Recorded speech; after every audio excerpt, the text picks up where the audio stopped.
Anak yang kamu anggap itu hanya karang-karang.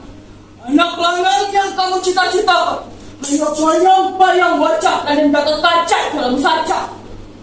Sudahlah Mira, nanti kau berhayal tentang bayimu itu. Kalau tidak, aku akan pergi jauh.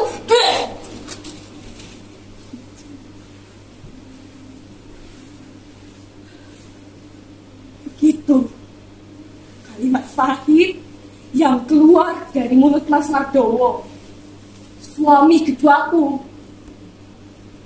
Ketika dia tidak mampu lagi mendengar caci maki dan umpatan para tetangga, warga kampung yang kebetulan bertemunya di pasar Dawetan.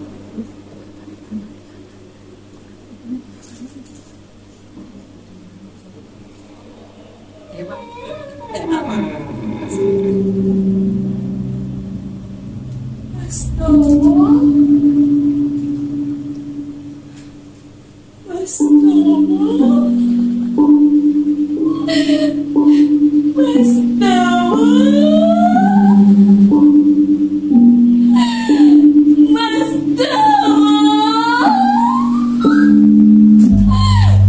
Mas Dowo,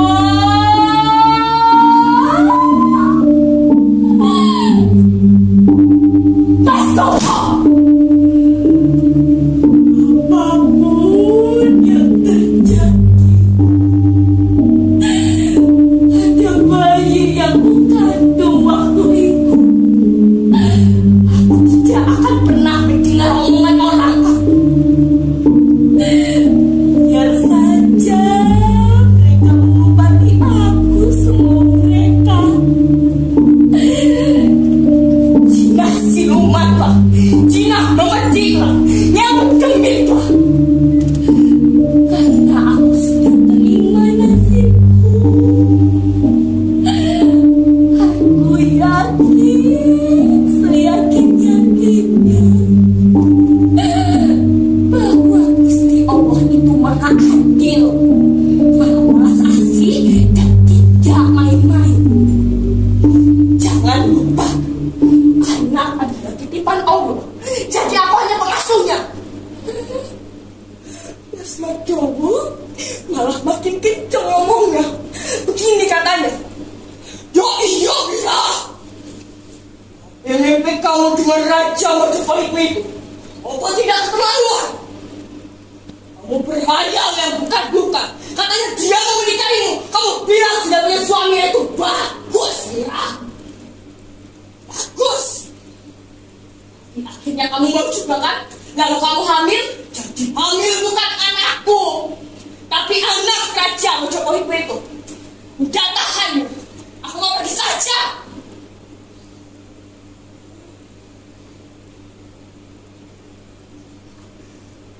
Saya hanya mau.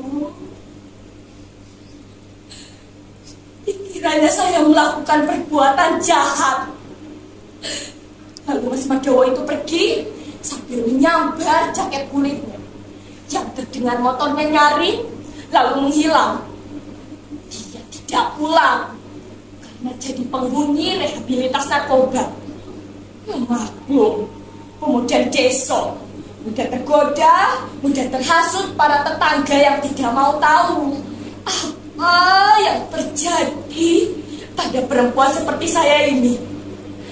Janda beranak satu, ditinggal mati suami.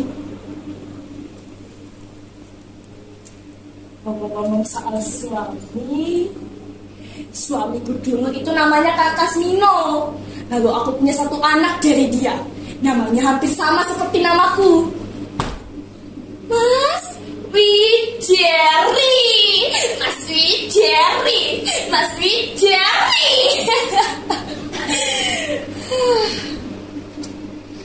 Saya jadi teringat sesuatu. Waktu kandunganku sudah mencapai 1 tahun, kata orang-orang tua saya harus diruat. Tapi waktu aku bilang pada mbokku, lalu balasannya ditulis seperti ini: Mas Mira, anakku, lakoni saja, Dok. Gusti Allah itu tidak main-main. Hanya orang-orang yang cepat saja yang menuduhmu aneh-aneh. Begitu singkat, tapi membesarkan hati. Oleh karena itu, saya jalani seperti ini.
Memeding gak ada urusannya dengan kembang. Justru semua perempuan normal pasti suka kembang. Tapi akhirnya, karena penasaran, saya diantar Mas Madowo sebelum dia kabur. Kami pergi ke rumah sakit kabupaten. Lalu saya diperiksa dokter kandungan. Kalau tidak salah itu namanya Bo.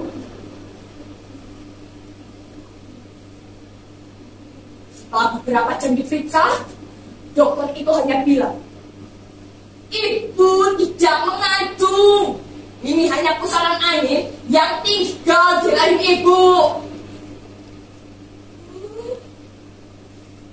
Hanya angin, Dok? Emangnya masuk angin bisa tinggal di rahim? Dokter itu angkat tangan. Lalu tiba-tiba perutku sakit. Dokter itu malah menyarankan kami pulang. Dia bilang begini, "Yo, apa yang bisa saya bantu? Kok kandungannya cuma pusaran angin?" Saya kecewa dengan dokter itu. Lalu akhirnya saya coba ke Kiai Mauludin. Kiai Mauludin! Kiai Mauludin! Kiai Mauludin! Akhirnya saya coba ke Kiai Mauludin. Seorang kiai yang baik hati, kenal, bisa mengobati, kita sedang aneh-aneh.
kurang kasih sayang suami.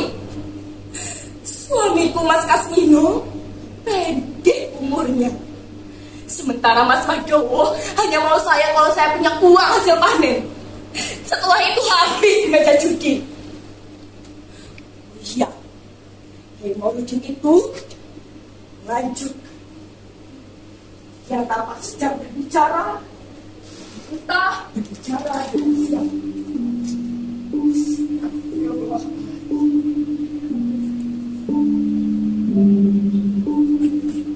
Astagfirullahaladzim.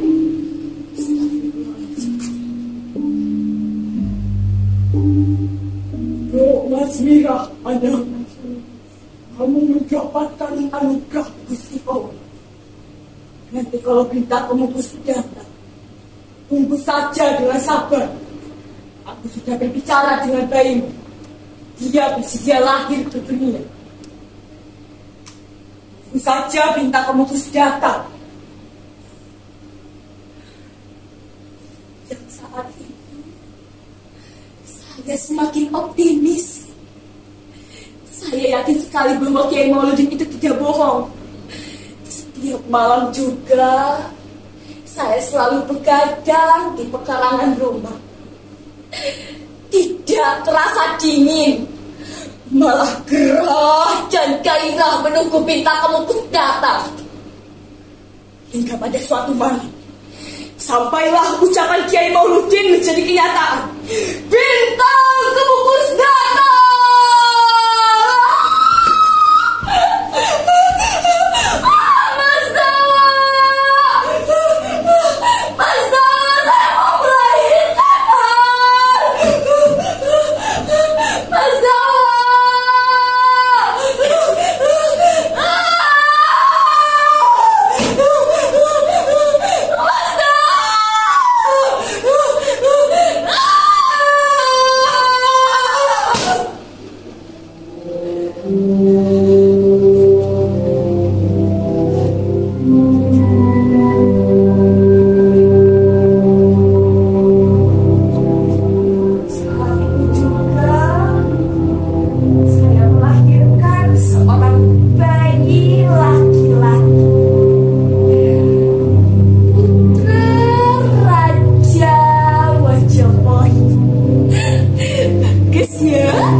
Dimandikan di bawah cahaya Binta Kemukus.